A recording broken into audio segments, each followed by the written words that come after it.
Hai Mams, Assalamualaikum. Gimana kabarnya nih? Semoga semuanya dalam keadaan sehat ya. Sebelumnya aku mau minta maaf dulu karena untuk video MPASI 101 yang part 2 ini baru aku upload sekarang. Karena ada beberapa hal di luar YouTube yang harus aku kerjain. Dan kebetulan juga aku lagi fokus untuk bikin shorts. Mams boleh cek ya di kumpulan video shorts aku, barangkali ada info yang lagi Mams cari. Kebanyakan video shorts aku berisi tentang review produk mainan anak dan juga tips-tips singkat gitu ya, Mam. Untuk video review yang lengkap atau tips yang lengkap biasanya aku tetap upload di video YouTube. Semoga Mams berkenan dan tetap dapat manfaatnya dari channel aku ini ya. Nah, sekarang lanjut ke MPASI 101 yang part 2 ini. Aku bakalan bahas tips-tips atau cara mengatasi masalah-masalah yang biasanya muncul ketika MPASI udah mulai.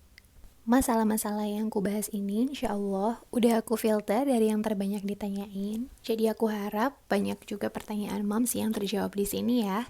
Oke, tanpa berlama-lama lagi, kita langsung aja masuk ke tips nomor 1. Tips yang pertama adalah tips agar anak tidak sulit naik tekstur. Pertama, kita harus perhatikan dulu urutan tekstur sesuai usia. Jadi kita harus tahu teorinya sebagai pegangan ya, Mam. Karena apa? Agar kita tidak sampai telat untuk mengenalkan tekstur yang baru kepada anak kita. Nanti dalam perjalanannya, biasanya kita akan naik turun tekstur, akan melakukan trial and error, dan juga sangat mungkin untuk tidak sesuai dengan teori. Jika tidak sesuai, tidak apa-apa, sesuaikan dengan kemampuan anak kita. Asal yang terpenting adalah kita jangan sampai telat untuk menaikkan tekstur anak kita. Jadi jika memang secara teori sudah waktunya naik tekstur, maka naikkanlah tekstur sesuai usia.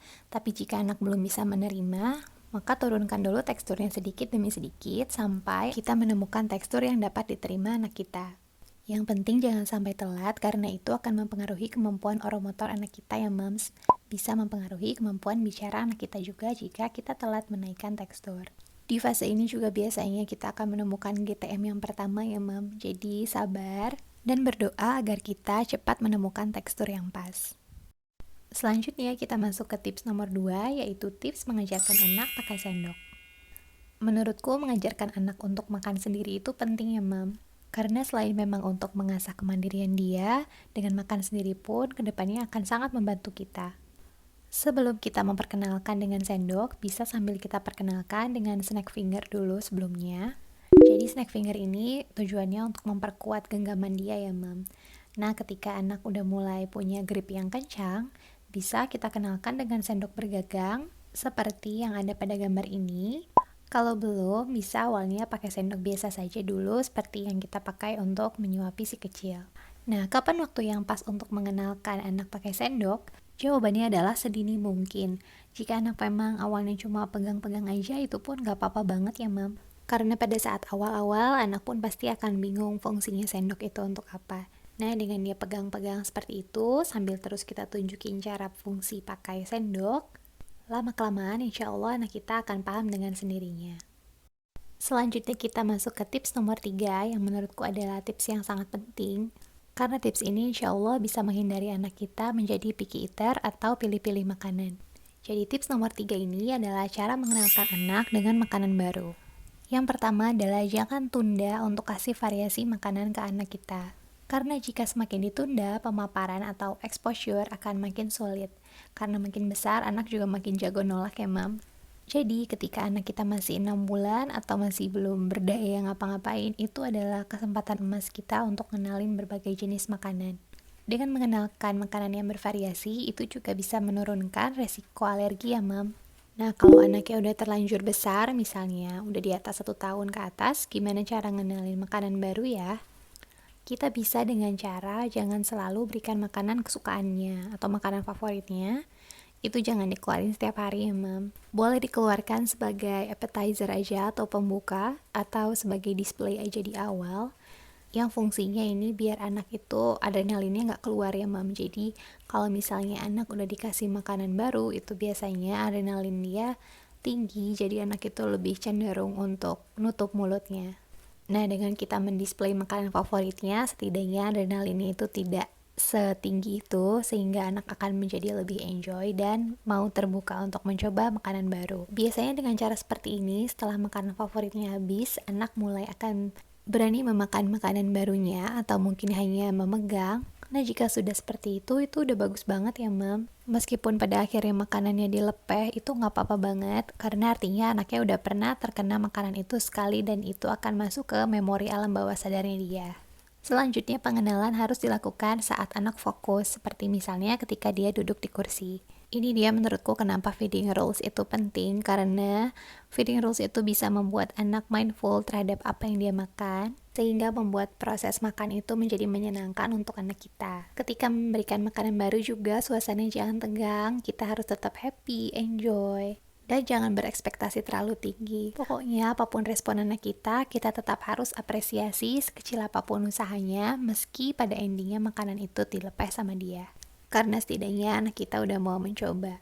Dengan mengapresiasi seperti itu pun akan memotivasi anak kita untuk mencoba lebih baik lagi di kesempatan selanjutnya. Tips selanjutnya masih berhubungan dengan tips nomor 3 tadi, yaitu bagaimana cara membuat anak betah duduk di kursi. Ini masalah yang sering banget muncul, apalagi ketika anak lagi aktif-aktifnya ya, Mam. Jadi kayak nggak mau dikurung gitu. Termasuk juga anakku dulu pernah ngalamin.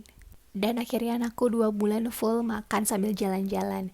Tapi selanjutnya aku bertekad untuk membuat dia duduk lagi di kursi, dan ini yang aku lakuin. Di awal transisi untuk membuat anakku duduk lagi itu, awalnya aku bawa kursi ke teras. Ini akan ngebuat anak lebih enjoy karena dia bisa sambil lihat pemandangan gitu ya, Mam.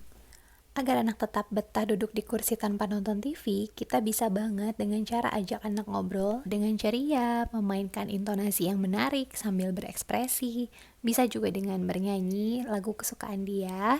Yang paling efek di anak aku adalah yang terakhir. Jadi waktu pas awal-awal anakku mulai duduk di kursi lagi tanpa nonton TV, itu aku beneran nyanyi dari awal sampai akhir sampai suara aku serak, Mam. Nah, jika di tengah-tengah anak udah mulai kelihatan bosan, dan suara kita juga mungkin udah mulai habis, kita bisa sesekali aja bawa mainan kesukaan dia.